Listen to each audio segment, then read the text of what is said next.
Depuis des années, on le dit moribond, affaibli, quasi disparu.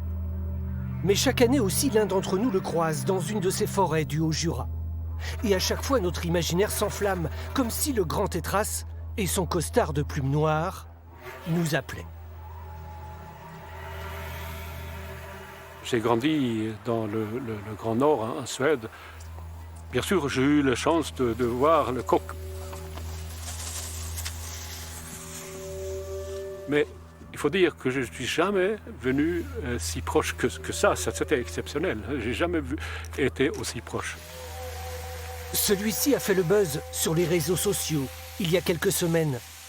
Au départ, une simple tache noire au bord de la piste. Avant, un étonnant dialogue.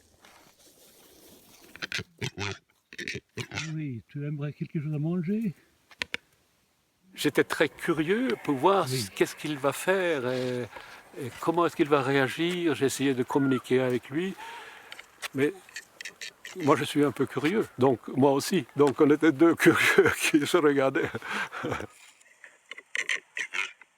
Il est grandiose, hein?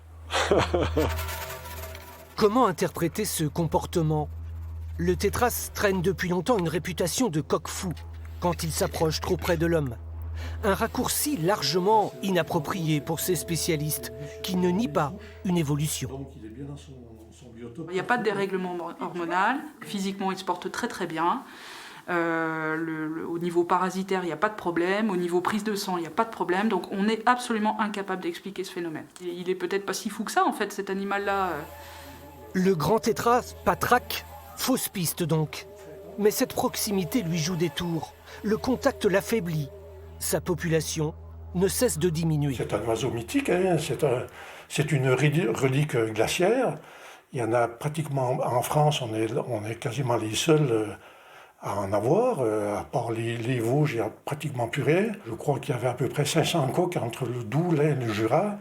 Et puis maintenant, c'est descendu à une centaine, je crois. Il faudrait 2 fois plus d'individus pour que la population soit stable. Le plus gros oiseau forestier de France est donc en danger. Mieux vaut ne pas le solliciter et continuer à le fantasmer, quelque part, dans ce paysage.